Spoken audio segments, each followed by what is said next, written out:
What's going on, my boxing brothers and sisters? This is another edition of Major Key Mondays.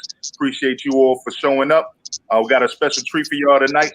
Last minute switch, but hey, we're not complaining with this one right here, man. This is a blessing that it came down to this. Yes, sir. Yes, we sir. still have, Major Key? obviously our panel It's here. a big Troy one, Graham, man. Mr. This is Mark a big Nash. one. What up? What up? How y'all doing? That's what's up. Yes, sir. Yes, sir. Yes, sir. Yes, sir. We in the building. That's a big one, man. This is a big one. Yeah, that's what I'm saying. So as people flow in, Troy, go ahead and introduce our guest, man. All right.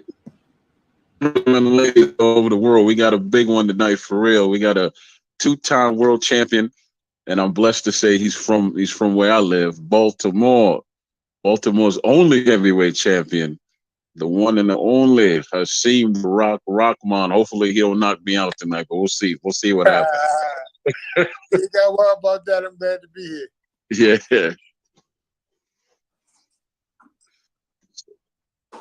Yeah. So thank you for saving our butts, man. Thank you. We appreciate it.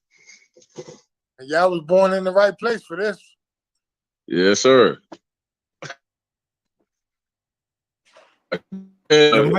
Major Key, your mic's muted, my G. Yeah, so yeah, man, definitely the stars aligned for this one. But so basically the first question I like to start off with, just for a lot of young folks that are kind of casuals, they don't really know, and it's okay. We try to educate them. You know what I'm saying? It ain't nothing. Try to bring them into the sport and lighten them with some things. So for those that don't know, whether because they're too young or they were living on a rock at that certain time, go ahead and let everybody know who you are, how you got into the sport, and tell them the story about rock. Okay, where you want me to start at from how I got into boxing? Yeah, how you got into boxing, you know what I'm saying, and then you could go from there wherever direction. Well, it's actually I was really just in the streets getting in trouble, I'm headed for death or prison, and one day I was on the streets, and a former boxer from Baltimore just came up from behind me and grabbed me, and then challenged me to a body punching contest. So, I had a reputation on the street, so I couldn't back down. But this was a boxer, so I'm like, I don't know what to do. So I had to really do some quick calculations. Said, I'm just going to do whatever he do to me, I'm just going to do to him. And then I wind up doing that 2 or 3 times, and I wind up getting comfortable and taking the lead and wind up hurting him. So he was saying, man, I take you to the gym, man, you'll make $1 million. I looked in my pocket, wasn't much in there. So I said, man, I got to go to this gym. And then, when I went to the gym, it was love at first fight. The rest is history. No doubt. Well, so tell us about your journey, some of the names that you fought. I mean, because it's a long list, man. And we're gonna get into the nitty gritty about that, but we could just start off with something. I just feel like, I'm one of the only heavyweights of my generation to fight almost everybody. It was like a murderer's row, Like I never turned down a fight. Ever. Whoever it was, it was, come on, bring it. Even as a prospect, guys was, when you first turn pro, you try to pad your knockout record. So my manager used to tell me, this guy just went to distance with Kurt Johnson, Michael Grant, and Courage Shabalala. We're gonna put you in there with him. We think it's gonna finally get you some rounds. I get in there with him, knock him out in the first round. Like it's always been like I've never shied away from competition, no matter who it was. Throw him in there with me. Because I always took the streets to the boxing ring. Like if I saw this guy in the streets and we got into something, we're gonna fight right then and there. And so I just always looked at like the boxing ring as a safe haven because it wasn't bullets, it wasn't handcuffs, it wasn't prison. So I just felt like it was easy. Most definitely, yo. So I'm gonna pass it off to Troy. Go ahead and follow up on your questions.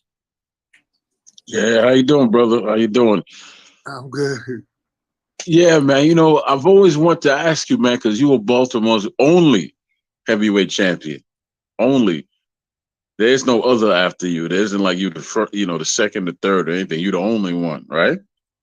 What was the feeling like when you came back to Baltimore with them belts and you walked them same streets and saw them same people that told you that you weren't gonna make it up out of here? And I know there was some that told you that you were gonna make it up, but what was that feeling like, man? I mean, it really wasn't a feeling like a get back type feeling. I was happy for my city. I was happy for my city because I felt like, this inspiration, this inspiration to all these young guys who they know it can be done. I'm a guy that walked in the gym at 20 years old. So with these guys like Tank and Lorenzo Simpson and a host of other little amateurs coming up, they doing it the right way, and they believe and they know it can be done. Based on my merits and my efforts, I feel like I paved the way for them. Even Coach Calvin, he said, I was like the biggest inspiration for him to come and create world champions. So it never felt like, oh yeah, I showed y'all. I never really felt like I had nothing to prove to anybody. I just felt like I believed in myself. I bet on myself, and as long as somebody believe in themselves, it don't matter who else believe in you. It really don't matter who else believe in you. If you believe in yourself, no matter what your journey is, if you can believe in it, you can achieve it, and just get better at that every day by day. And then let the chips fall where they may. But you can't let nobody else talk you out of pursuing your dream, pursuing a goal, no matter what it is. Definitely, man. I always said if I met you, I was gonna thank you because you won me 2 months worth of free haircuts, man. My man. Brother. Well, you welcome. Yeah, definitely, man. Now, but tell us about your sons, man. And that legacy that you built, because they followed in your footsteps, right?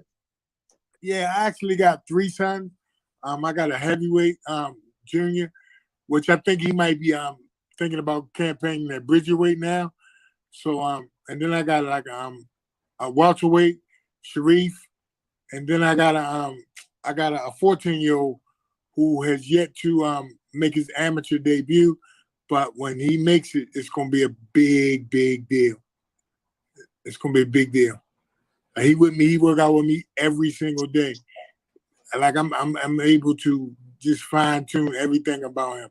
So I just feel like I think my older 2, I think all of them gonna win titles, but the smaller one got the benefit of me and his 2 brothers to help him and help guide him.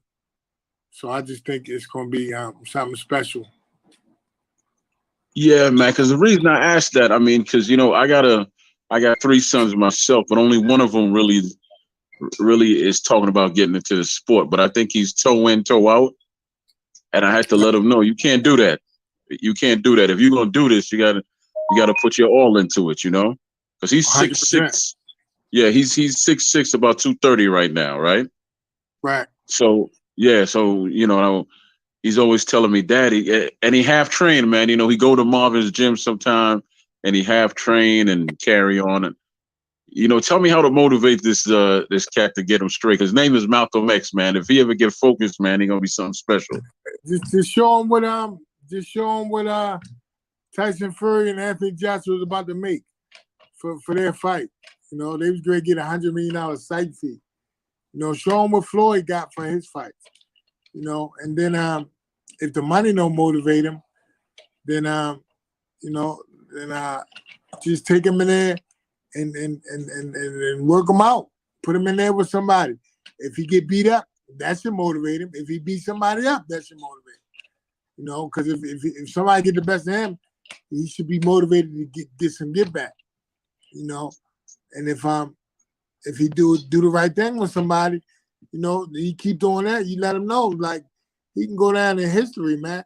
Like he can say, I can say, but Muhammad Ali and Joe Frazier and George Foreman and Lennox Lewis and Evander Holyfield. I'm in that lineage. I'm a linear heavyweight champion. I'm alongside the best that ever did it. You know, and it's a lot of guys. I'm gonna say this. I know people ain't gonna be happy about this, but it's a lot of fake champions out here. You know, and just because you got a belt don't mean you're a champion. You know, it's a lot of guys that's claiming to be champions, but they're not. If you ain't got that Ring Magazine belt, if you wasn't a linear champion, you really ain't no champion. You know, it's just belts, and it's just a money grab, man. They ain't winning no title. You ain't beat the best in the division, then you ain't there. Tell them, Rock. We're going to dive deeper into that one. That's one of the ones I wanted to cover. But Mark, yes, Mark's been waiting for a while, and by the way, you're streaming also live from Mark's channel at the moment as well. So he's got his own crowd over there watching. So I appreciate you, Mark. Go ahead, man. Yeah. What's popping, yo? It's your man Mark Nash, Hasim, Rockman, Charm City, Harm City, best to ever do it. Yes, sir. City, oh man, this is big for me. It's big for the city, man.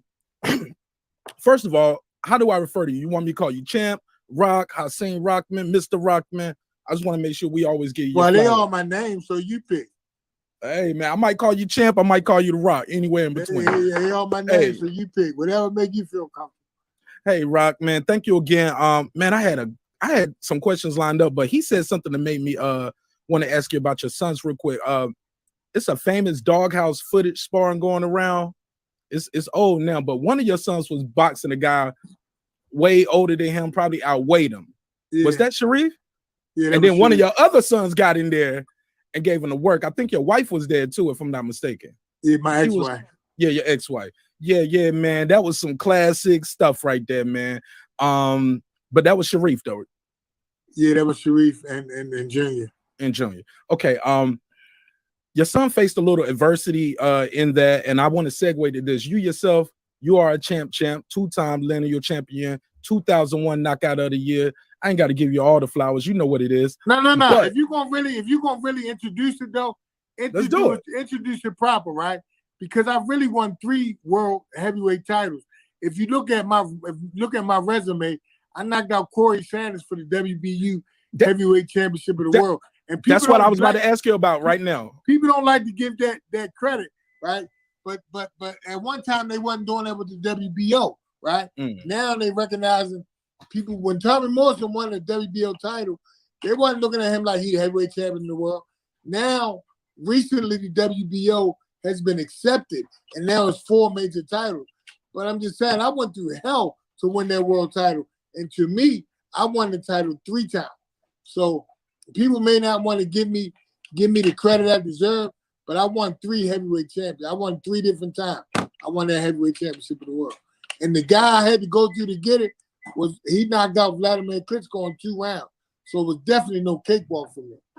Exactly. And that's what I wanted to bring up to you. Man, you hit it right on the head. Adversity is what I wanted to bring up. And your fight with Corey Sanders, you got dropped twice and came back to stop him in the 7th round. Talk to us about what you're going through the first time, the second time, and you stayed in there, you didn't quit. Most people would have just balled up.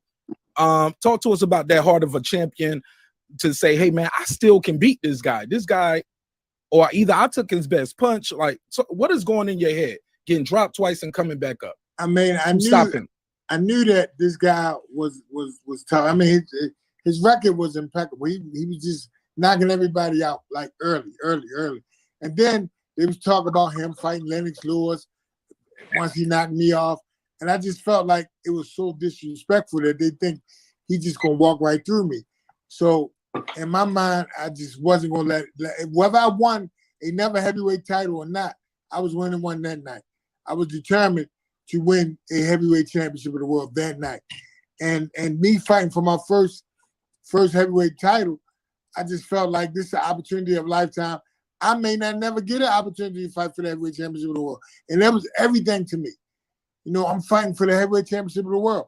And though many might not respect that title, you know, to me, I respect it. It's a heavyweight championship of the world. It's a tough nut to crack to get that heavyweight title. So I just wasn't going to be denied, man. He would have had to kill me. In fact, in that fight, I remember one time I should have been knocked down 3 times because, like, I grabbed the ropes and he the only one fell. It was like a double knockdown. But they only called him because I grabbed the ropes, kept myself up. But that was really one of the toughest fights that I ever had in my career. It's a classic, man. It's a classic fight. It's one of my favorite fights by you.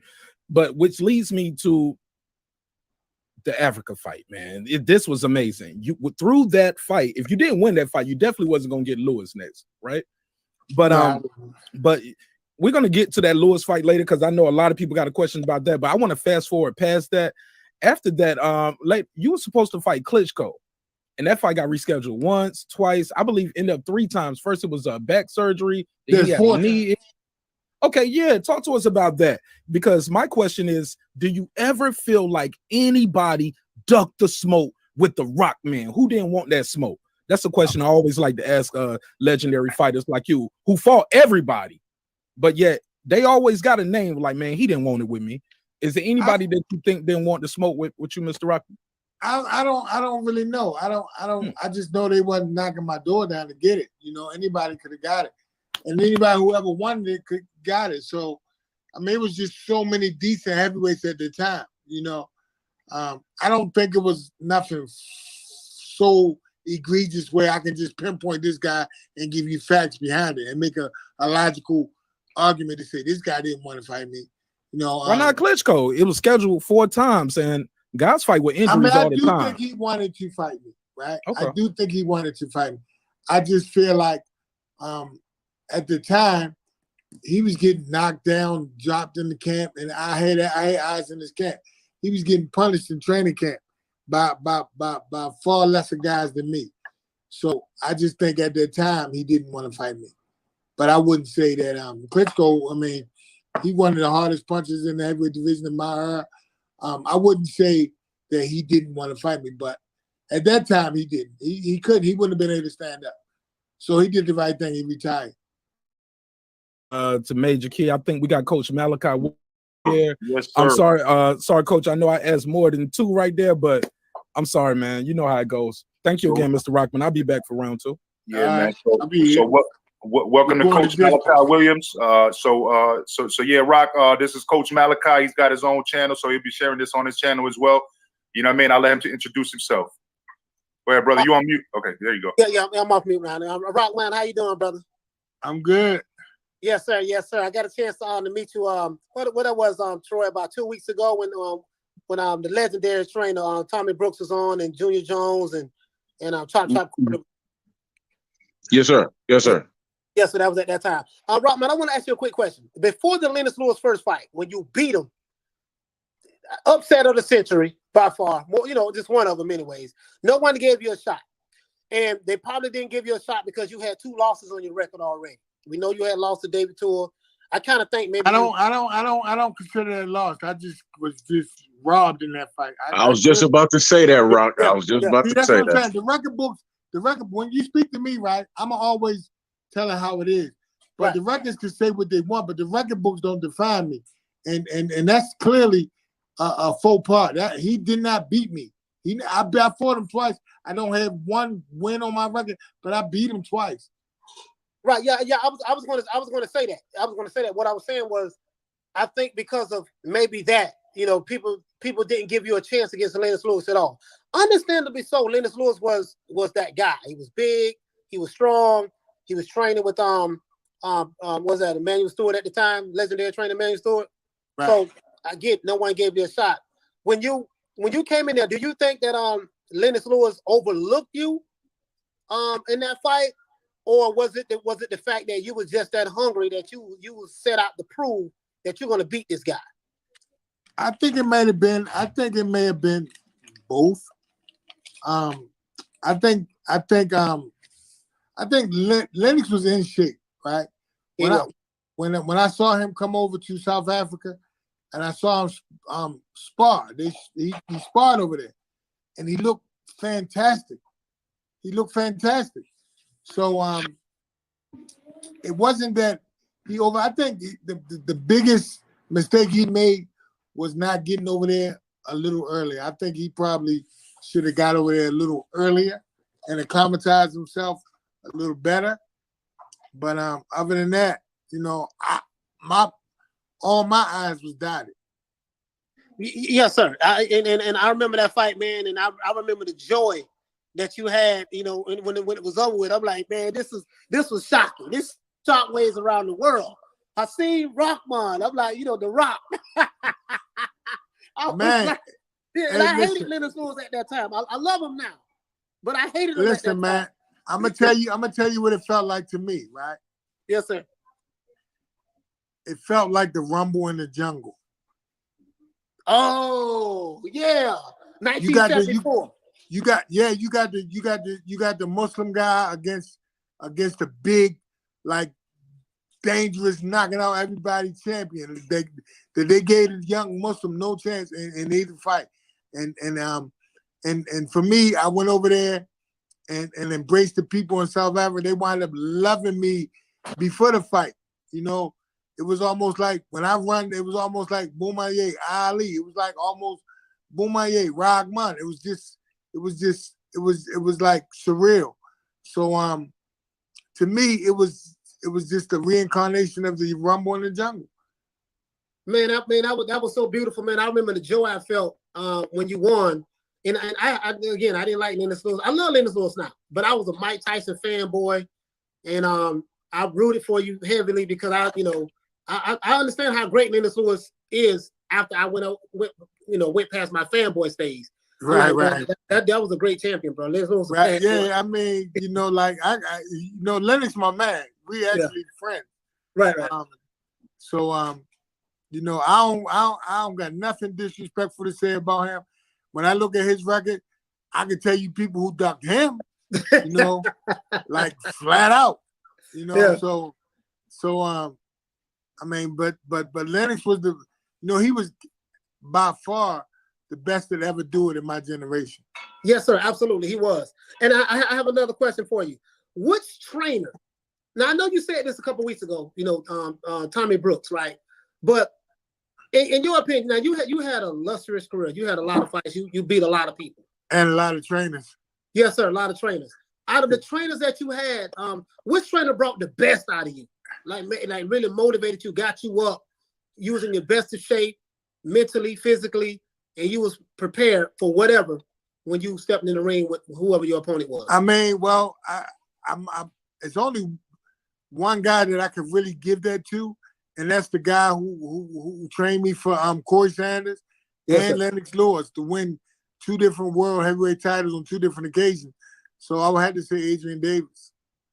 Adrian Davis, okay. And when you beat Lennox Lewis, you was a unified champion at that time. I actually like to say that like Lennox Lewis was the undisputed champion. He never lost his belt in the ring. So I feel like I beat the undisputed champion who never lost his belt in the ring. So you can't recognize guys like who like when Shannon Briggs fought George Foreman. He didn't have any belts, but you still recognize Shannon Briggs as a champion, a 2-time champion. But you don't want to give me the undisputed status when this guy didn't lose his belt in the ring. I feel like I beat the undisputed man who never lost his belt. So, like I say, y'all say one thing, but I got a whole different narrative, man. Like I beat the undisputed champion. He won all the belts and never lost it. Right. You're right about that. Yes, sir. You're right about that. I have one more question. You fought the legend, beat him, Lennox Lewis, and you fought Evander Holyfield. How did that feel? Did you understand that you was making history at that time? Like, damn, I don't fought Lennox Lewis, which was the best heavyweight in that generation. I'm fighting Evander Holyfield. Like, how did you feel? They was all just men to me. When we competing at the same time, I can't look at them in awe. It was just Evander and it was Lennox. And if it would have been Mike next, it would have been just Mike. And not to say I was never fans of theirs, because I was at one time, but if we doing the same thing, if we competing for the same girl, if we competing for the same job, if we competing for anything, then you all your laws go out the window to me. I'm not in awe of you. You just a man, and you a man trying to get what I want, and I'm trying to get what you want. So I never looked at them like wow, man, I'm fighting these legends. And these guys, when I fought them, they was already Hall of Famers. You know, I mean, Evander Holyfield won the cruiserweight, undisputed heavyweight, that beat Mike Tyson. I mean, these guys was already like Hall of Fame guys. But I had to look at them just like they was men, just regular men. I can't look at these guys in awe because I'm negotiating against myself. I already lost before I step in the ring with them. Yes, sir. Take that route. Yes, sir. I think that's it. I have one more question. At one point in time, did you feel like, did you know this was it for you in boxing when you decided to call it quits? You know, that's so hard for a fighter because, like, a fighter always think that, you know, like they can do what they did at their best. And especially for a heavyweight, when you know you're still strong, you know you still got that pop. So you feel like, well, if I can hit him, I still feel like to this day, if I hit anybody, I'm putting them to sleep. You can. You hit like a mule. but it's still it's a lot more to it than just being strong and being able to punch. So that's where it gets confusing because you know if you land that punch, it's over. But yes, sir. It takes so much to land that punch. That's what especially heavyweights. But I feel like any puncher, I feel like it's gonna take them a little longer to realize that it's over. Because yes, even when you retire, you know you can still crack. I look at these guys, top 10 guys right now, I know if I hit them with one punch, they're going to sleep. Yes, sir. Hey, Rahman, thank you so much. Thank you so much for answering my question, sir. Thank you so much. All right, appreciate that, man. Hey, listen, we got brothers, one brother from across the pond over there in England, with Rap Star. I'll let him introduce himself, but after Jed Kyle, because Jed Kyle's been waiting for a minute. So Jed Kyle, my man from Australia, owns a boxing gym out there. Go ahead and get your questions off, Jed. Welcome to the building. Yeah, no worries, Major Key. Thanks for having us, brother. How are you, Hasim? Pleasure to talk to you, brother. Assalamu, bro. I'm good, Salam. Yeah. One question I want to ask you, brother. I remember your fight with David Tua, the first fight. I always thought that was stopped early. That was a bad stoppage by the referee on the ropes. What are your thoughts till this day about? Do you feel like the ref definitely come to that fight way too early? 100%. I just feel like David was the guy they thought he was going to destroy me. He was the A side, and the guy hit me after the bell, clearly, flagrantly. And if you listen to his corner in between rounds, you can go back, man, do anything. I felt like they was telling him to do something like that. They was prepping him for that, and he did it. And then the ref didn't give me proper time to regroup and get my bearings back about me. And even on top of all that, even though he came out like a raging bull, I still was making him miss punches. He didn't land anything clean, and he stopped the fight. So, you know, the record book says one thing, maybe 3 generations down the line can accept it as a loss. But all you guys who witnessed it, y'all know he didn't beat me. Y'all know he didn't beat me. And during my lifetime, I will never say he beat me. Ever. Yeah, no, I can see where you're coming from. But I remember you were boxing fantastic at the start of that fight. You really it seemed like you had a great game plan for him, and you'd had his style figured out, had the idea of the perfect way to fight him. 100%. That's what's up. Well, we'll come back. It looks like Jed paused there for a second, but we got to go around the panel at least one more time. So we pretty much locked up with the folks that are already in the building to ask questions again. But Rapstar, my brother, how you doing, bro? Yo, Major Key, my brother from the other side of the pond. What's going on? Thanks for having Rapstar Boxing all the way from London, England. Yo, Rackman, what's happening, my brethren? I'm a big fan of yours, you know. How you doing, bro? Hey, my man, you seem like if you was in America, you would be from New York. You like you got New York London accent. Yeah, mate. I've got a bit of New York in me as well, I guess. Yeah, You know I what can I mean? tell. I can hear it. Yeah. How you been, though? How you been, right, man? You good? Man, excellent, man. Excellent. Life is good. Yeah, bro. So look, man, I became a big fan, especially when you beat one of our own with Lennox Lewis. I just want you to share with everybody what kind of underdog was you? You know, people need to know that nobody gave you a chance to win that fight. I mean, maybe there was a certain few people, but if you remember, a lot of people had Lennox Lewis beating you in that fight. You were the biggest underdog. Do you remember what underdog you were? I mean, see, that's the thing, right? For me, I was not an underdog, you know, and that's the thing I want to get across to young guys and young fighters.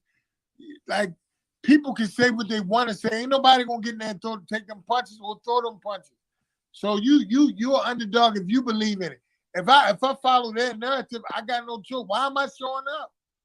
Why am I showing up to these fights? To just get beat up, knocked out real quick? I have no chance. I got a snowball chance in hell to win this fight, according to other people. And Right, do I I want got to follow their narrative, or do I want to create my own narrative? And No, that's what I no. chose to do, create my own narrative. Like, I can't let all these so-called experts come in and tell me what I'm supposed to do. I'm not following their script. I'm a writer. I'm going to design my own. No, I respect you for that, but you do remember you were the underdog in the bookings over. No. I'm not accepting that. No, I get you. I'm not accepting that I was the underdog, because to me, I was never an underdog. And that's all that mattered to. Everybody on God's green earth can say I had zero chance, but that's everybody else. I'm saying you're an underdog. You're an underdog if you're an underdog to yourself. You know if you're an underdog or not. I never felt like an underdog. I never accepted that. So you never listened to the boxing media. You never listened to the bookings. I hear, of course I hear them, but I don't listen to them. I never felt like I was an underdog. I swear on everything. I never felt like I was an underdog. I never. No, and not so I'm you. not gonna let nobody create a narrative for me. And that's the problem with all the experts. You know, nobody's getting in there. I know one thing. I know is that I could punch. One thing I know is that I had a good, strong jab. One thing I know is that I was over there and I was in the best shape of my life. You know, I felt everything was going good for me. So if somebody coming in there, you know, to try to knock me out, that's what I like. That's what I want. I want somebody to come in and think they're gonna just knock me out, because now I get more opportunities to hit them. You know, I'd rather somebody come in there and just try to knock me out. Yeah, and right, man, I've got another question for you. You have some wars. You had some great wins. You had some great, you know, fights, tough fights. You lost some fights, but you had wars. You never complained. You never made excuses. You never came out there and said, "Oh, I was not." You know, you just gave it and you carried on coming. What do you think about the boxers like today? All the excuses we've heard from Deontay Wilder. What do you think about all this? Instead of going back and just getting to the drawing board, you've been hearing a lot of commotion. What do you think about the heavyweights? They make a lot of excuses today. What do you think about that? I mean, obviously I don't agree with the excuses. You know, if any L anybody take, I just feel like as a boxer, you know, you don't have teammates. You got to do everything. You gotta have everything individualized and understand how you deal with your mind. So any L I ever took was a lesson. I never look at it like I lost. Nobody ever gonna beat me at anything. That's a lesson. They can teach me something. You know, I always look at it as a lesson. And I always, even from when my kids were younger and they used to read the magazines and people used to talk about their daddy, you know, as if they know me. You know, so I used to always tell them, look, they don't know your father. I said, people can write what they want to write. That's how they get paid. You know, they want to write sensational stories so people can read them. I said, but they don't know me. I said, it's just like the Cowboys or the Lakers or whatever. Sometimes if they play bad, you say things about them, right? you say, oh man, they suck, or oh, they not good, or this, that, and the third. But I said, you got to look at me and Rock as like a franchise. You know, they don't know me. They pay and they take their time out of their life to watch me. So whatever they want to say, they're entitled to say. But don't take it personal. So, you know, I can't not take things personal on one aspect and then take it personal on the other aspect. People can say or make me whatever they want to make me, but that's not going to define my preparation. That's not going to define how I feel. So, underdog or whatever, that's fine. But these guys today, whatever they doing, whatever excuse they're making, I just think it's the people around them who know better, who should teach them better. You know, if you don't know, you don't know. You know. Yeah. Now, go ahead. My bad. But if nobody not telling them, you know, that this is not the best look. You know, if nobody don't tell them, then they're gonna continue doing that. And you know, to each his own. People going to criticize making excuses. Just get back out there and right your wrong. There you go. And Rap, we'll get around because we're on limited time, so we have to go back around the panel for a final question. So everybody will get a final question. But my question, I told you I was going to drill down a little bit more on this one. So with the fact that you're saying, you know, the generation is a little different, right? Explain what motivated you when you tossed that belt into the trash can, and how some people are in the predicament right now where they should be doing that, but they're not doing that. You see what I'm saying? You know, I'm not answering your question, man. Come on, you know why I'm not answering your question? Why's that? You know why I'm not answering your question? Why's that? Because you ain't do your homework. No. We know why. We know why, but again, you didn't do your homework. Listen, man. I'm ashamed of you. We know why. No, we know why. Bo tossed the belt in the trash can. My bad. Yes, You're right. yeah, You're absolutely right, man. That was a dumbass question. So following up. So skip to the next one. You forfeited your question, man. You actually offended me with that. Nah. I apologize, bro. Listen. Oh, shit. And let's just go for the record. I would never have thrown the belt in the trash. Listen. So with the lineal, okay. So, no, hold on. Let me just let you know. Let me be clear. I would have never thrown the belt in the trash. And why not then? Why not then? Because a lot of us feel like that was actually a great decision. Now, I don't feel that. I don't feel that way. I just feel like if you go and beat a great champion as somebody like Evander Holyfield, and then you get a chance to avenge somebody who stopped you and knocked you out in the Olympics, then there you go. And it's for everything, the biggest prize in sports. Then you go ahead and fight him. You don't throw the belt in the trash and not fight him. So you think with the confusion that's going on, which is what I was trying to lead to, though, right? Because like you made the point earlier about the lineal, the fact that you were lineal. Okay, so in 2001 you had three belts, right? And you were lineal, right? And so what I'm trying to say is that you know, with that being the key, right? So for example, I'm gonna be specific. So right now, Teofimo Lopez beat the man, you know what I'm saying, with when he beat Lomachenko, right? But then someone else was elevated and they dubbed the fight as undisputed, right? When Teofimo won, okay, he got that elevated belt, but now someone else has the regular world belt. You see what I'm saying? So you know, so now there's a bunch of confusion. It ain't confusion. There's no confusion. You know, what Teofimo got to do is fight Devin Haney. You know, I mean, it ain't confusion because you got two young potential superstars can settle it in the ring. So Devin say he the WBC champion. Teofimo says he's the WBC champion. So it's only one way to be for sure. You know, when you only got one option, you don't have no option. So let's get it on. Only thing that I'm worried about is I don't believe that it's going to happen. They're not the same as you guys back in the day, which is basically what I was trying to lead to begin with. You know what I mean? Y'all had more guts back then, and the money is going to dictate this. The money is going to dictate this. For one, Matchroom, you know, Matchroom is behind Devin Haney. They believe in Devin Haney. They believe Devin can beat Teofimo, so they're going to put the money up. They're going to put the money up. The fight will happen. You know, because Teofimo wants to be, like undisputed with no asterisk next to it. He wants to be the undisputed, and it's always going to be an asterisk as long as Devin Haney has the WBC champ. But it's all about money. All these sanctioning bodies want as much money as they can get, and until the people start saying, "Look, we want one belt, we want one champion," then as long as anybody can just strap on a belt and say, "Well, I'm the champ," then it's going to be confusion. It's always going to be confusion.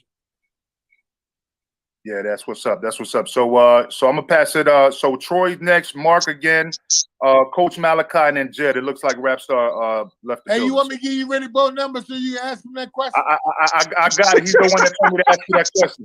Yeah. Salute. What's Salute. up? Yeah, back again. I was gonna ask you a question, but I want to touch on the Tua fights because I saw both of them live. You basically beat that boy with your jab, man. It was you just jabbed him and jabbed him. You were right. You didn't lose those fights because I see it clearly. It was I can't think of what round it was, but you won the round, and all I heard was ding, and then he fired a left hook and caught you with a left hook. Right. By all rights, they should have gave you more time because he fired that after the bell 100% to the bell, right? 100%. Yeah, because I saw that fight because I saw it live. I can't remember the second fight how it ended, but I know it was kind of strange too. And I was telling my man, I don't know what it is with him and David Tua, man, because you actually have that boy's number, man. You outboxed him each time you fought him, but something strange happened in both of those fights. I don't know what it is with you and Tua, man. Something you outboxed him and then something strange happened and they took the fight from you. I actually wound up dropping him with a left hook. Yes, you did. You're the only one ever drop him, right? In the second fight, right? Yes, you did. That was after the bell, but it was like right at the bell. No. But, No. And then they gave me a draw for the second fight. But the ironic thing about me fighting David Tua the first time is I was an undefeated prospect, and the winner of our fight was fighting Lennox Lewis for the undisputed heavyweight championship of the world. So Tua got the win in that fight, as they say, and he went on to fight Lennox Lewis and I think lost every round. That's right. That's right. He didn't do anything but follow him around. But do me now do the audience a favor and tell us what the hell. Because you breaking up. Oh, you had a big knot. Yeah. You breaking up. I ain't hear nothing you said. I have to do it. Okay. Yeah. Can you hear me now? Yeah. Okay. Yeah. Tell us about that Holyfield fight, man. What the hell happened in that fight that gave you that big knot? Was it a headbutting or what happened? Well, I'm going to just tell you this. Evander Holyfield is the smartest fighter in boxing history. That's it? Why? Okay. Yeah. Let me tell you why. He used his head very well. Yeah, brother. Yeah. Yeah, man. I mean, listen, Evander's so smart, he'll headbutt you, and then he'll unleash the combination as if the result of the punches and not the headbutt caused the damage. And one thing I said after I fought Evander Holyfield, this is what I came away from that fight with, right? This was my biggest take coming away from my fight with Evander Holyfield. And I know people going to give me flack for this, but I can handle it. My biggest take coming away from the Evander Holyfield fight was, now I see why Mike bit your ear off. Wow. Okay. Well, that made it clear, but let me finish it up here.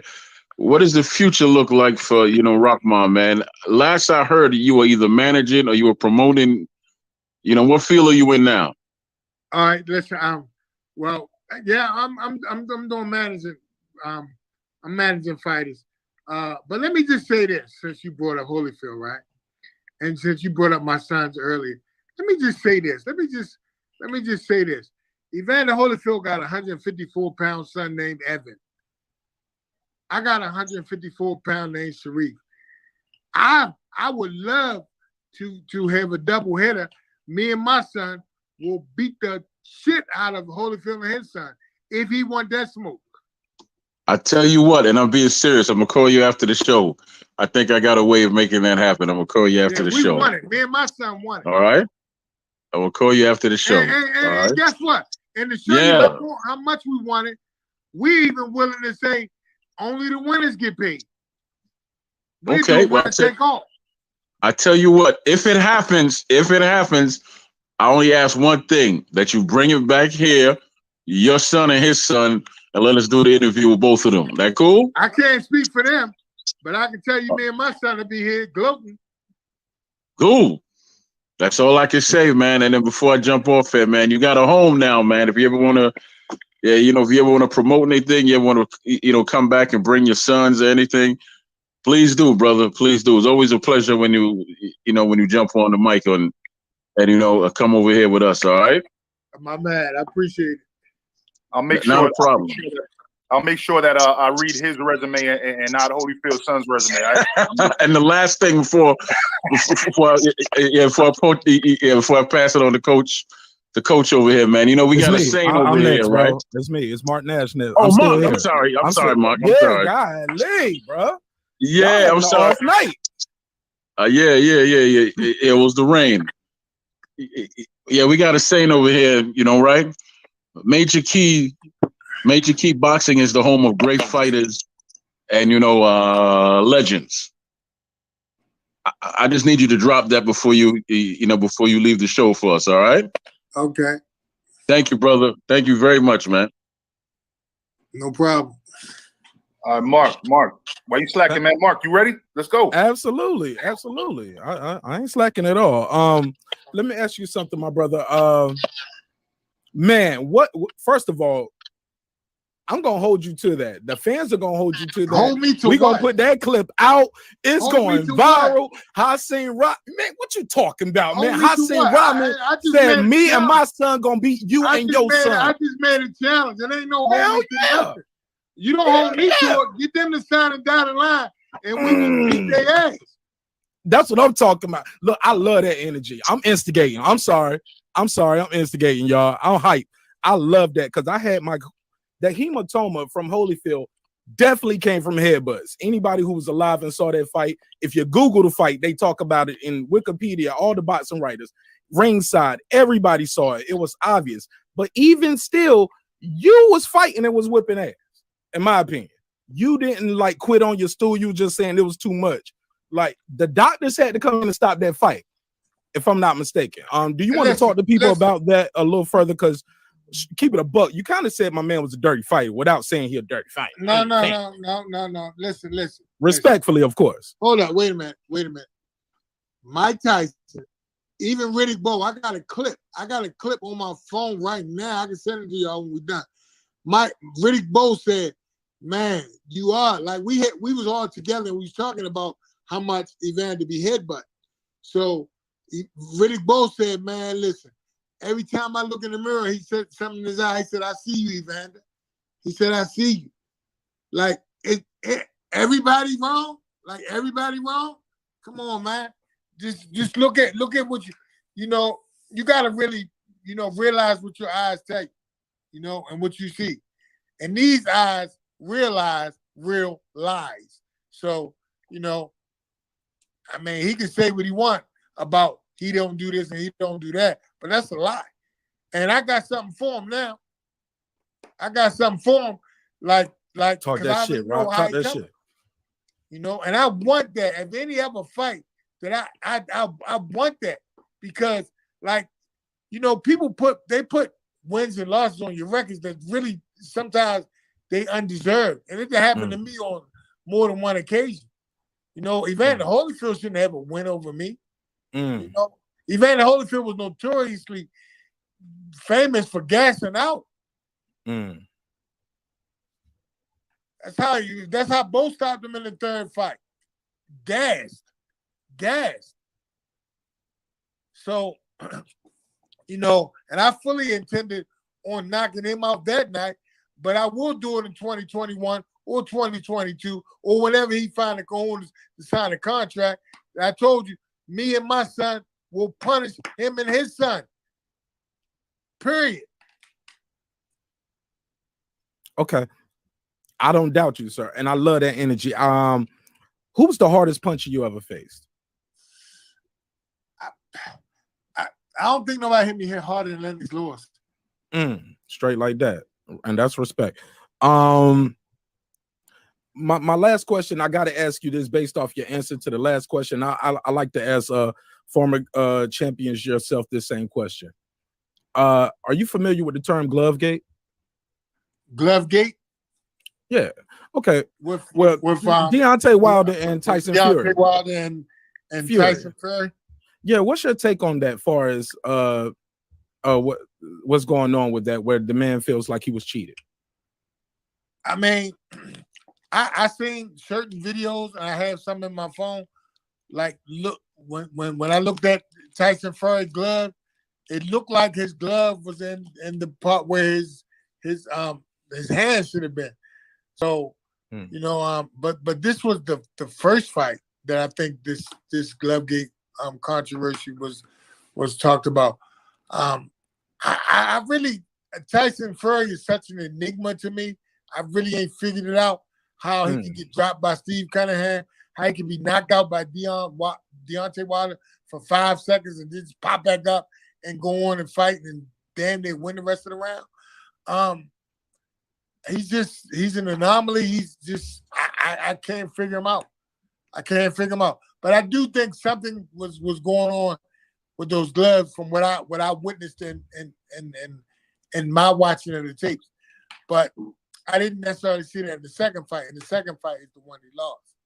So I just don't know. I don't know how a guy can get, you know, I haven't been able to figure Tyson Fury out. You said 5 seconds. A lot of people said that was a long count in the first he got fight. up. Right. But you said like knocked him out for 5 seconds. So do you think it was a long count? 5 seconds. Okay. He was clearly out for 5 seconds. And then I think about 6 or 7, he just popped up. But he was really out. Like, if the referee would have hopped on top of him and took his mouthpiece out, nobody would complain. Okay. Well, with that said, man, I'll pass it on. I know we're already going over time. Hey, look, I know all the time I spend in Baltimore. I used to live in Baltimore, West Side, Fulton Ave. You already know what's popping, man. They love you over there. We love you here. And thank you again for your time, sir. Go ahead and tell everybody where they can find you, Mark. Oh, yeah. My name is Mark Nash. You can find me at marknash.com. Got a show called Mark Nash. That's MARQ. Got a dope album out right now. It's called Edith. You can find that on all platforms.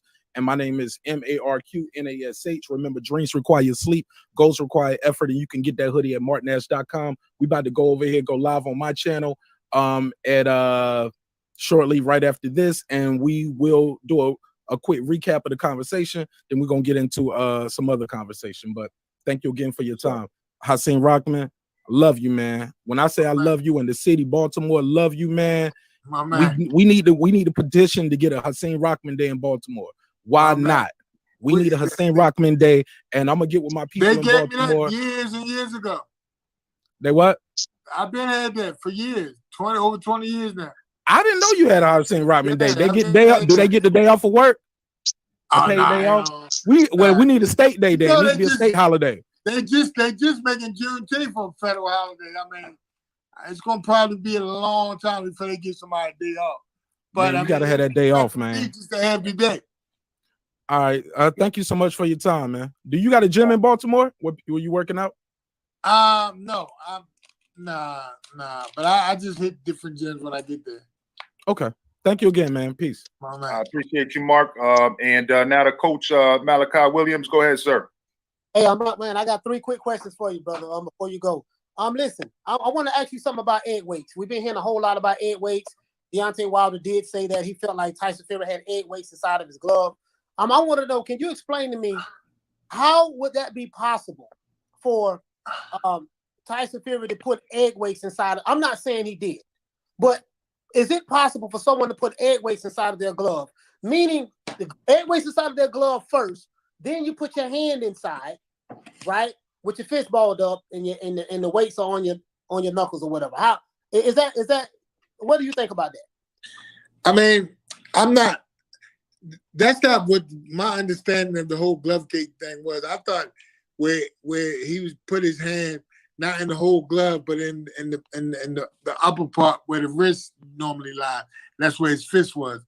But I'm not really sure about the egg weights thing. I don't really see how that's possible.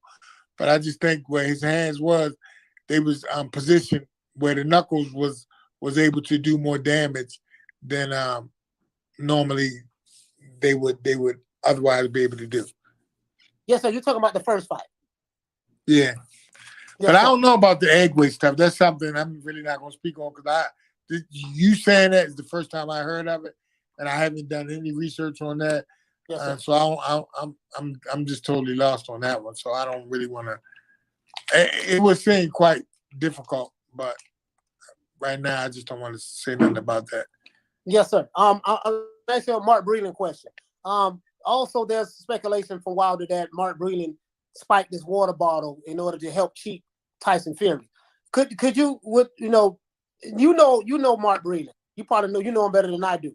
Does Mark Breland have a reputation of spiking his fighters' water? I mean, everybody in the world know the answer to that question is no. Right. Resounding no. But when you got a guy who knocks out everything, and something goes wrong, you're looking to make get somebody to be a scapegoat. Mark Breland, stand-up guy. And the thing about it is he's been with you for so long, you know him. You know him. Deontay know him better than any of us. So you know people, you know how they are. You know how they are by the way they treat other people.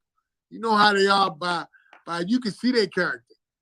And the man's reputation as a character, is two different things. You know what I'm saying? His reputation is what he wants you to believe, what he projects. But his character is who he is. And Deontay know who he is. He been around him since he turned pro. So he know the man. He know the man character.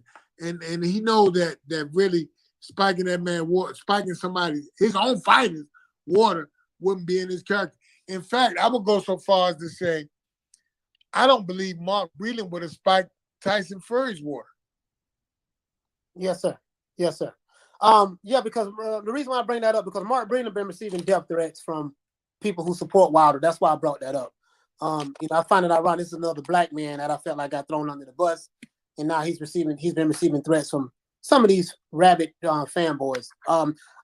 My next question, champ, is this: Jack Reese allowed Tyson Fury to get up in the first fight. He beat the cat, right? In the second fight, Wilder said that Kenny Bayless is a crab in the bucket referee. Do you feel like that Kenny Bayless did a good job in that second fight with Tyson Fury and Deontay Wilder? That referee to fight well? Do I think he did a good job? Meaning like what? I'm saying did he show any biases towards Tyson Fury to take anything away from Wilder in order to help Tyson Fury win that fight ultimately? I'm gonna just say this, right? And I'm gonna let the people just decide what they want. All I'm gonna say is this: Tyson Fury is a top-ranked fighter. Top Rank is a Las Vegas-based organization, and Kenny Bayless, Las Vegas. This is Nevada. So his relationship is with Top Rank. So that's all I'm gonna say. Okay. All right. And I think that's it. Coach Rahman Champ, thank you so much for answering my questions. Once again, my name is Coach Malachi Williams. I have a channel platform called New Media Today USA Boxing. New Media Today USA Boxing on YouTube. I go live every day, Sunday through Friday. 6 days a week. At 3:00 Eastern Standard Time. I'm right here in Miami. So I just want to thank you, brother, for taking the time out to show up today, man. I really appreciate it. You one of my favorite fighters. I'm not just saying this because I have you on. My man. You're a stand-up dude. I wouldn't mind if you just said it because I was on. It wouldn't bother me. No. But I'm serious though. I'm a genuine guy. If I didn't feel that way, I wouldn't say it. But you're a stand-up guy. You really are. Okay, thank you, brother. All right, man. Yo, I appreciate that. Salute to Coach Malachi and Jed Kyle. Final question, and then we're gonna close the show. Mr. Rock has been here way extended after what we agreed upon. So apologies, and I appreciate your patience, brother. Ain't no problem. Y'all good people. Thank you, sir. Go ahead, Jed. Yeah, still there? All right, he said he sending us a letter from Australia. It'll get here next week. So, Jed, if you're not there, man, we're gonna keep it moving. Oh, you're breaking up. That's what it is. All right. I can hear you, bro. All right, man. Well, look, we had limited time. So I'm gonna say again, I appreciate your time, Rock, for real. You know what I'm saying? Don't worry, if we speak on the phone, you don't have to remind me of my fuck up because the YouTube community will let me know. You know what I mean? Yeah. What I tell you, they will let me know. So you see, they already look at Coach Malachi smiling right now. He already know it. Yeah, you can't do that, man. You can't come on. Yeah. You can't. Hey, you make your guests feel unwelcome doing that, man. No, don't feel like that, man. I straight up woke up from a nap, bro. Shit, I work all day, man. I got 2 jobs, 9 children. Now you gonna go Millie Vanilli over there. Nah. Troy did that. Troy tried to get me out of that one. But, how you like how I kept it moving, though? Oh, you pivot. You nice with the pivoting. Yeah, I did that real smooth. How you like that? You pivoted real slick. But hey, no, I appreciate your time, brother, for real. You know what I'm saying? And we'll talk to you soon, man. I know, or at least Troy will. I know he's trying to work something out with you as far as that boxing match with your son. But yeah, bring your son through. Bring all of them through. Holyfield. It's with both. We want to do both. We want to package this. I'm gonna jump in here because I sent you a number. You just got to check your phone, right? Okay. Can you hear me, Rock? Yeah, I hear you. I hear you. Okay, good. I sent you a number, and that should get the ball rolling at least, right? I mean, we ready. All right. Well, I'm serious. I sent you to someone, and she's the one you need to contact to get to Holyfield. All right. Okay.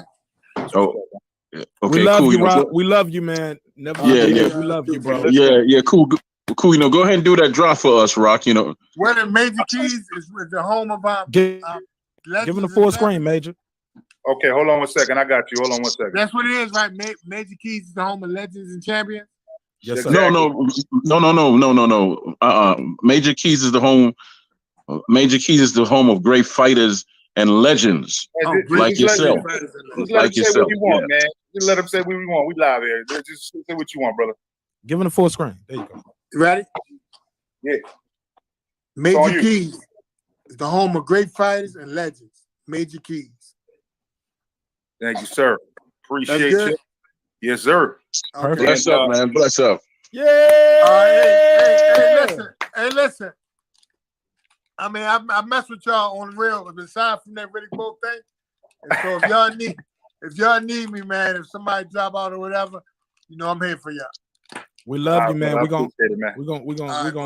I'm actually gonna call you about a thought I had, man. There's a thought I wanted to talk to you about that has something to do with black businesses in Baltimore and all that. All right.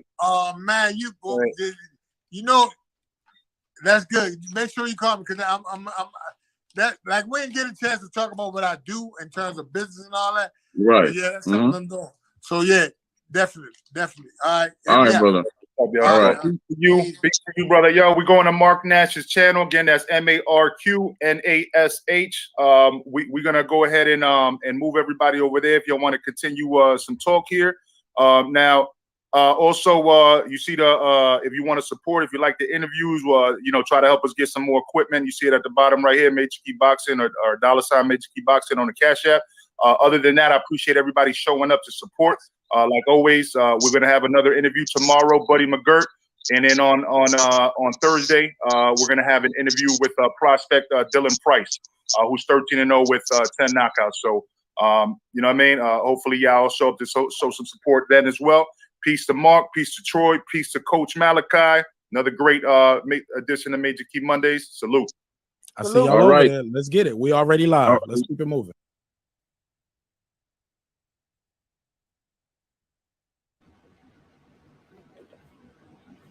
Everything is I turn my life around just to give it to my family. You know what I mean?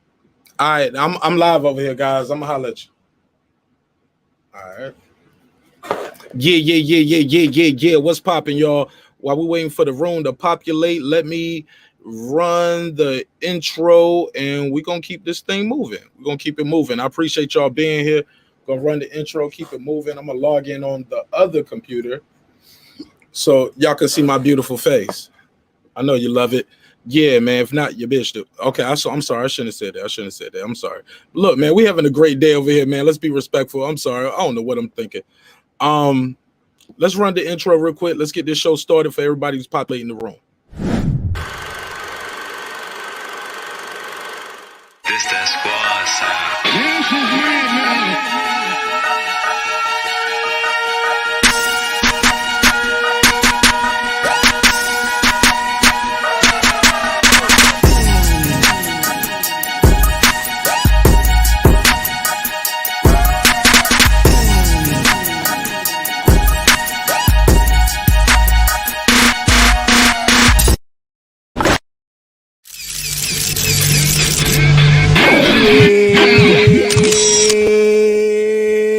Yeah, boy, we back here.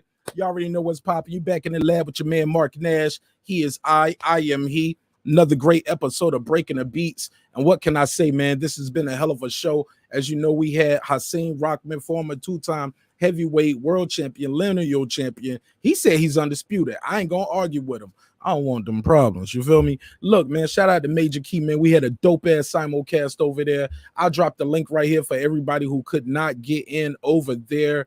And we can talk about the interview and what you guys think of the interview and things of that nature. Can't wait to hear what you guys got to say. The link is out there. I'm going to open the phone lines up so you can call in. And y'all can tell us what questions did we ask that you like? What questions should we not have asked? I ain't gonna lie. I didn't know I was gonna open such a can of worms up with the glove gate question. But if you follow Major Key Boxing, my brother, you'll also know that I ask that question to everybody who comes on the show. I always ask a glove gate question. I always ask who's the hardest puncher. If I do my solo interview, you'll hear I always ask how you got into boxing. You could have did anything else in the world. You chose to punch people in the face and get punched in the face. Why? I always ask that question. So I'm sorry that we kind of made the interview go left right there, but man, shit, yo, I love Hasim Rahman. I remember watching that Lewis fight, and it was amazing. But that's enough for me. Y'all heard me talk enough as it is. What's the point of having a channel if you don't have a panel? With that said, man, I'm sure we're gonna have a jam-packed panel and a show tonight. I got my brother, Mr. Shelton Moore, in the building. I will be connecting with this brother this weekend when he comes down for the fight to see Tank Davis versus Mario Barrios. I will be in the building. Shelton Moore, how you doing this evening, my brother?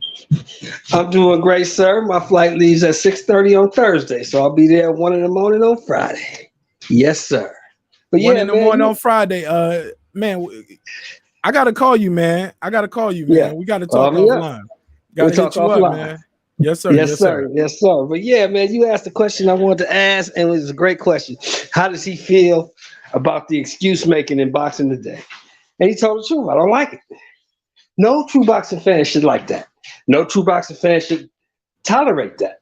You know what I'm saying? The excuses got to stop, man. People got to. It's a sport. Bottom line, it's a sport. Somebody's gonna win. Somebody's gonna lose. That's how sports go. You got to be able to take your wins gracefully and take your losses gracefully. That's how I feel about that.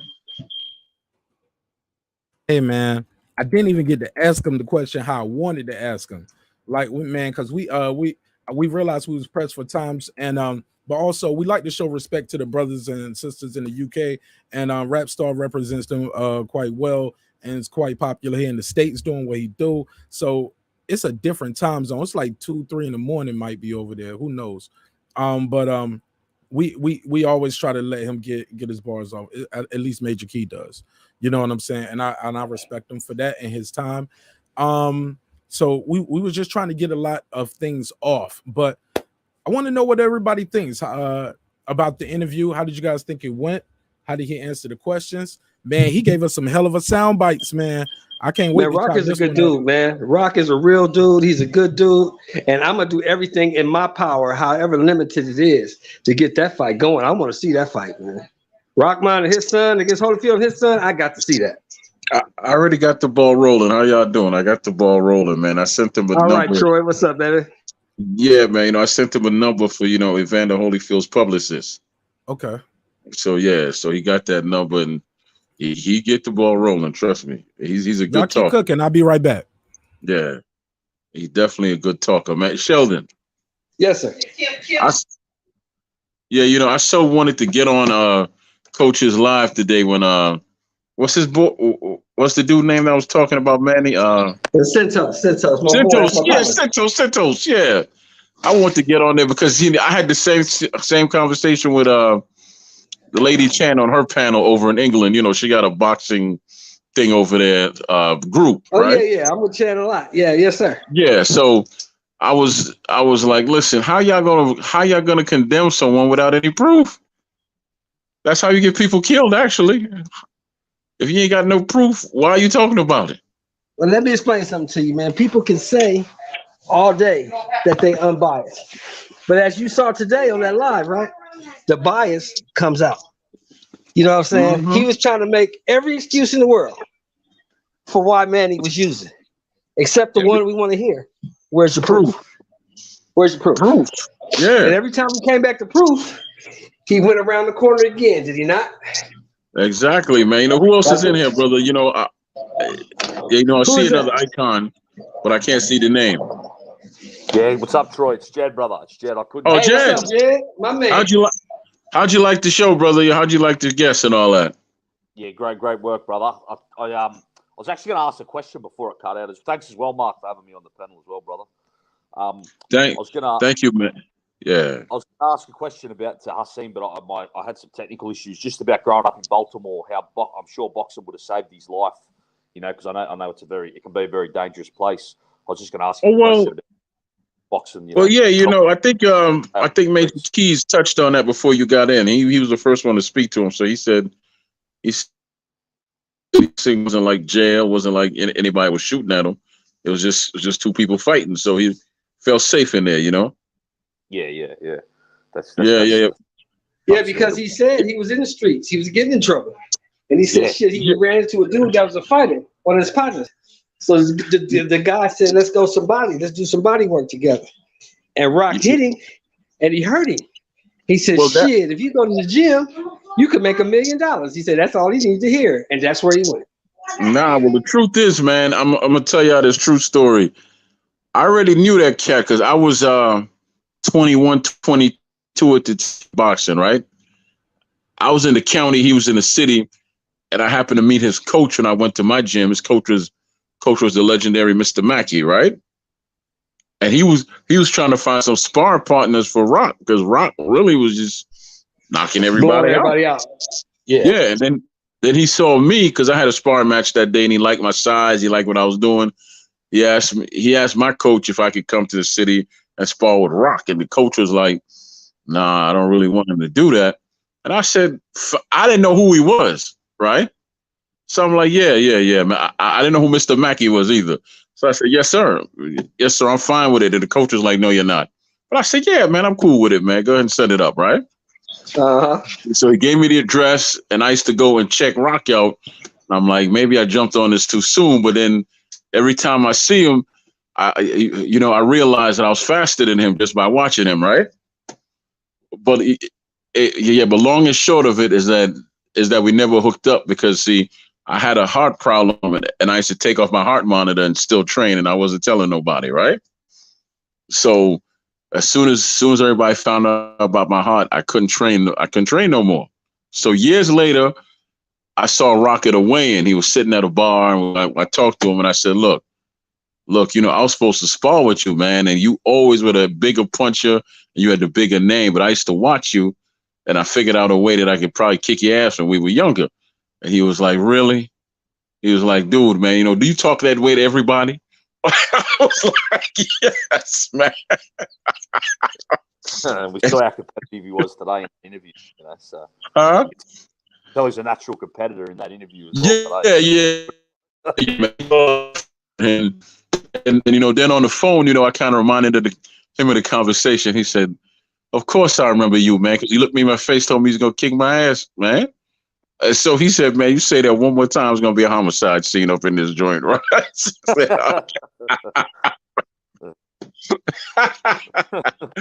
Yeah, but he's cool. Rock's a real one, man. Rock's a real one.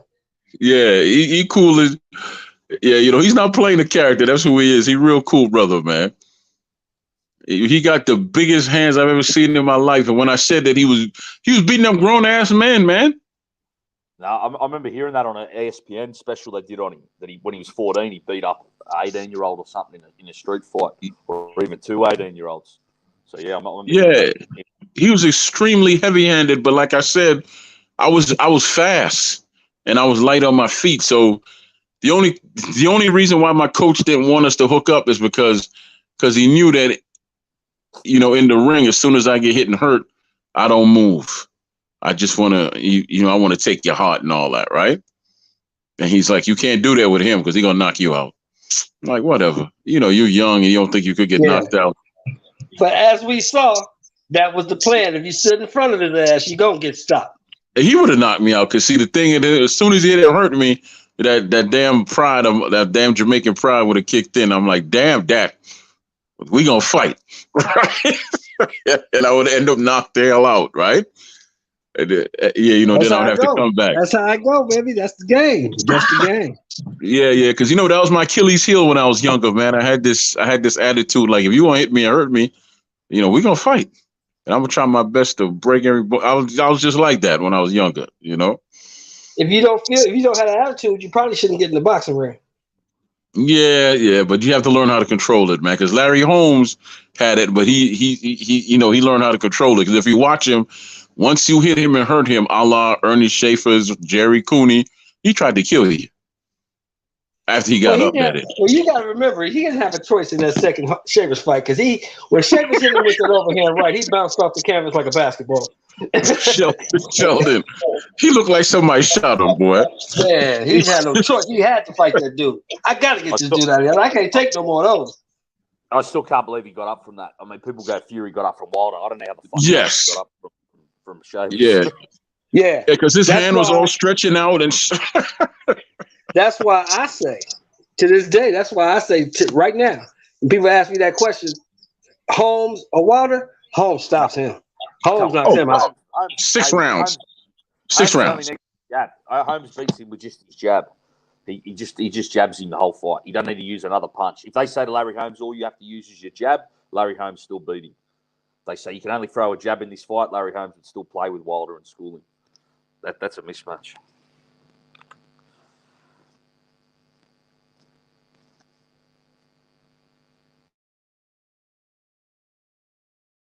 Yeah, it ain't too many heavyweights in history that had a better jab than Larry Holmes. Larry Holmes had the best jab I ever saw. I can't name one. Maybe, honestly, no. Well, Joe Louis had a damn good jab, but the thing I always remember about Joe Louis was he was never off balance. Never off balance. Yeah, he was always in perfect position. He always stayed in perfect punching position. Perfect balance. Joe Louis is like a perfect technical fighter. Perfect technical boxer puncher. He had a 6-inch left hook. A 6-inch left hook. He'd kill you with it, too. Only person that had the style kind of that reminded me of Joe Louis was Alexis Arguello. He was like that, just a perfect boxer puncher. You know who was similar, but he was kind of flawed with it? Felix Trinidad. Yeah. Sometimes his balance would be a bit early on in fights. He tends to rock a bit times, and his balance would be a bit. Yeah, I know what you mean. That when Trinidad got in his rhythm and he get in his groove, he really was a beautiful boxer puncher to watch. It's just like sometimes you think Trinidad needs to get hit and drop before he start to fight. Exactly. He had that Larry Holmes attitude, man. If you hit him and hurt him, like you remember the Compost fight, right? Yeah, Yori Boy Compost, right? Love that fight. Yes, he nearly decapitated Compost. Yeah, right. He looked like a Damn, cartel. he nearly decapitated him. That looked like a cartel decapitation. The way his head flew, it looked like it was going to fly in the cars. Yeah. And Compost was like 50-0 with 50 knockouts or something, right? 58 now, I think, with 50 knockouts, or 56, something like that. Something like that. He was knocking out everything. They were talking about him like he was the next Chavez. That's what they were. They were trying to pump him up like that, and fucking Felix just destroyed him. Yeah. And a big Mexico Puerto Rico, the great rivalry. So I still see his head look like he was going to go into the third row. Good gracious! Hey, go back to that comment. Go back to that comment. Mark, go back. I got to see that. What they say? Let me go look at the chat. I got to see that. Somebody said some crazy shit. Oh, there it is. Let me find that shit. Oh, that's bold, crazy ass. How about, come on, Shelton. Deontay is KO and Holmes. He's your king. Yeah, right. Larry Holmes beats that motherfucker in 5 rounds. DJ Rebel's here. Is Rebel in the chat? Yeah, man. It's your boy Martin Nash. Look, man, we're supposed to keep the show moving. I'm so glad everybody tuned in. We about to start another show in about 5 minutes. So Shelton, that's loud. I don't know who that is, but that's a lot of. I got kids, man. I got just kids. Just mute your mic while I'm talking, or I can mute it for you. Thank you, brother. Hey, look, real quick, guys. Man, this has been an amazing episode, man. Shout out to everybody who made this episode possible. Does anybody have any final remarks about the interview with Hasim Rahman, as far as the questions that we asked? Anything that y'all want to do? 4 minutes or 5 minutes or less, or tell people where they can follow you at. Matter of fact, just tell people where they can follow you at. Anything else? Yeah, Let's just put it in the comments on the video, because we starting another show at 11 o'clock on the dot. So we gotta keep it moving, because we talking about other heavyweights and everything. We're supposed to be talking about Hasim Rahman, man. No disrespect to those other greats, but we're gonna interview them too. We're gonna get to it. Just tell everybody where they can follow y'all at, and we're gonna land this plane, and we're gonna take right back off instantly. Let's get it. All right, brother. Well, you can find me at New Media Today USA Boxing every day, Sunday through Friday, from 12 to 2. That's 12 o'clock West Coast time, 3 o'clock East Coast time. Damn, I'm gonna have to follow you there myself, Shelton. Shelton, I'll give you a call as well in the next show as well. I'll hit you up. Yeah, I'll be here, bro. Give me a call. I'll be here. Yeah, you follow me. Just follow my gym, Outlaw Boxing, on Instagram. That's all. Just type in Outlaw Boxing. It'll be the logo with a Indian headrest. You'll find it for sure. Black and yellow colors. Outlaw Boxing. Thanks.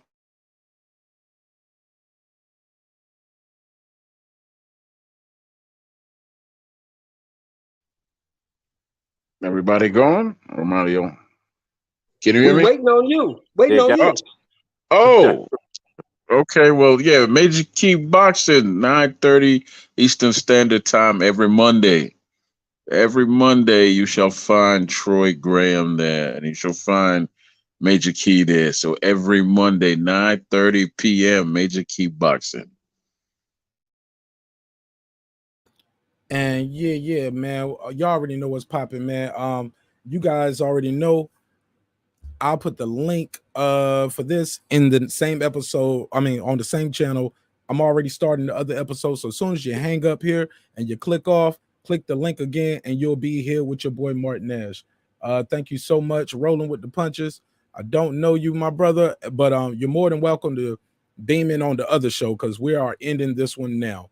And I'll see you guys in about 5 or 6 seconds. Some of you guys are already over there tuning in on the other broadcast. So yeah, the other broadcast has started. So thank you so much for your time. Rolling with the punches. Your camera isn't even connected. It says no device connected. So I couldn't even put you on if I wanted to. But yeah, let me put the link out there for the other show before I close this one. Actually, nah, I just see y'all over there. We just started right now. I love y'all. I see y'all on the next episode. It's your boy Martin Nash. Shout out to Major Key. Shout out to Troy Graham. Thank y'all again for helping me make this thing happen. And hopefully you guys want to tune in for the other conversation. Definitely having a conversation that's about fuck it. I'll just let you tune in to see. It's your boy Nash. Peace.